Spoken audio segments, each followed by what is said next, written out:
وأما الذين ابيضت وجوههم ففي رحمة الله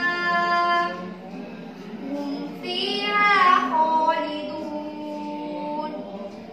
تلك آيات الله نتلوها عليك بالحق وما الله يريد ظلما للعالمين.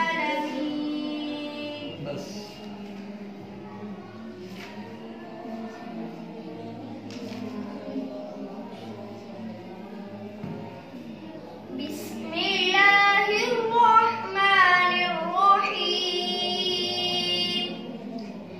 الذين ينفقون في السراء والضراء